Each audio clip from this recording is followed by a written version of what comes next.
On va s'asseoir, tenez, d'ici quelques instants, à moins que ce soit déjà fait, oui, pour manger, c'est beaucoup plus pratique, c'est beaucoup plus sain aussi, mais aussi pour quelques confessions, pour parler de son histoire ou de l'histoire des autres sur un bon fauteuil Voltaire, le Voltaire Tour, une exposition photo à découvrir jusqu'au 29 janvier à Bussy-le-Grand. Cette exposition est signée Benjamin Degrève, il va nous rejoindre dans quelques minutes. 11h, 12h30, Couleur Week-end sur France Bleu Auxerre. Et assis sur un fauteuil Voltaire, Benjamin Degrève. Pour terminer ce Couleur Week-end ce samedi sur France Bleu Auxerre. Bonjour Benjamin. Bonjour Johan, comment allez-vous ? Ça va très très bien, en vous souhaitant une bonne année 2017. Également, et surtout la santé, je crois que c'est ce qui est le plus important. Je vous crois. Et une année qui se poursuit jusqu'au 29 janvier, le Voltaire Tour, cette expo photo que vous nous proposez à Bussy-le-Grand.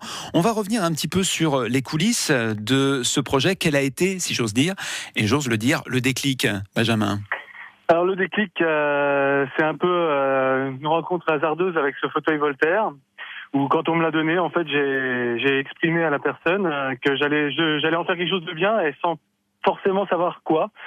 Et voilà, ma maman tombe malade, on est avec ce fauteuil sur une route, on fait une première photo et tout part, tout se déclenche. Voilà. Et pourquoi tout se déclenche ? Parce que il y a aussi des moments intimes, douloureux, des confidences qui se font à partir de ce fauteuil. En effet, j'ai rencontré donc aussi bien des lieux que des personnes. Et quand j'ai commencé à prendre en photo ma maman sur ce fauteuil, il y a eu forcément quelques écrits qui ont été faits avec son récit. Et je me suis rendu compte que je rencontrais ma mère pour la première fois. Et du coup, j'ai voulu étendre ça à d'autres personnes, et ce qui va donner le livre qui sort dans quelques jours. Alors justement, oui, ça c'est une belle continuité de ce travail, puisque dès lors qu'on a vu les photos, on a envie de savoir ce qui se dit dans ces photos. C'était le projet justement, et mettre tout ça sous forme d'un livre. Alors, au tout départ, il ne devait pas y avoir d'exposition, et il y en a eu 3. Au tout départ, il ne devait pas y avoir de livre, et ça devait être concentré sur Internet. Et en fait, le livre est imprimé, hein, il est tout chaud, il sort du four, comme on dit. Et en fait, je réalise pas totalement ce qui se passe. Je suis encore un petit peu dans le cosmos de tout ce qui tombe, et de me rendre compte que la fierté que je peux avoir, c'est d'avoir réussi peut-être à fédérer des gens autour d'un projet, et un projet qui reste quand même à la base humain.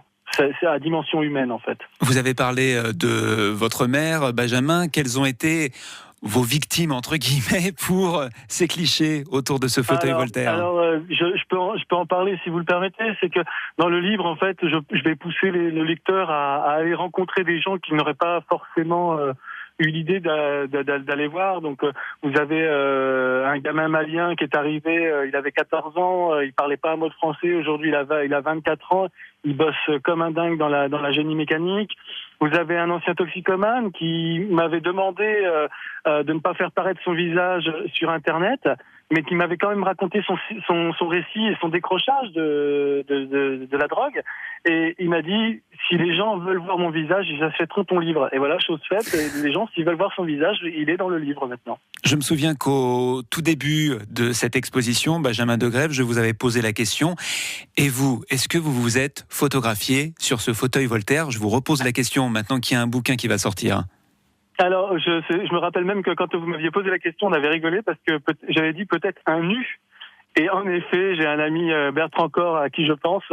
On a fait quelques photos assez rigolotes, en fait, un off du Voltaire, où il y a en effet des gens dénudés, et dont moi. Voilà, c'était le côté marrant. Avant de retrouver ce livre, découvrez cette belle exposition, le Voltaire Tour par Benjamin Degrève. C'est au château de Bussy-Rabutin à Bussy-le-Grand, à découvrir de 9h15 à midi, de 14h à 17h. En attendant le livre, comment fera-t-on pour se procurer d'ailleurs ce livre, Benjamin ? Eh ben, on tombe bien parce que je voulais que les Avalonnais, parce que voilà, je suis dans ma ville natale aujourd'hui, il fait un super temps, et je peux déjà l'annoncer, le livre est disponible déjà à la vente à Avalon. Je voulais commencer par la ville où je suis né et la ville où ma mère a exprimé son dernier souffle. Donc il est en vente à Hyé, dans la boutique L'Autre Monde, dans la librairie L'Autre Monde, depuis ce matin. Alors c'est soit disponible par internet, soit disponible directement au magasin. C'est Grande Rue à Avalon, c'est un petit message pour les Avalonnais qui seraient curieux d'aller voir ce qui se passe dans ce livre. Et voilà, je pense qu'on va rester sur quelque chose de simple, donc vente par internet et à la librairie d'Avallon qui se charge en fait de faire les envois. Benjamin Degrève, un artiste photographe avec un objectif et un cœur gros comme ça. Le mot de la fin, c'est pour vous, Benjamin. Je voudrais déjà saluer l'avocat qui est en train de m'écouter et que j'aime du fond du cœur, ainsi que toute cette petite famille. Et je voudrais qu'on se souhaite surtout, et ça c'est très important, une année 2017 resplendissante. Voilà, c'est tout ce que j'ai à dire. Merci beaucoup, Benjamin. Très bonne année. Merci à vous à et à bientôt. Au revoir, bonne journée. Au revoir.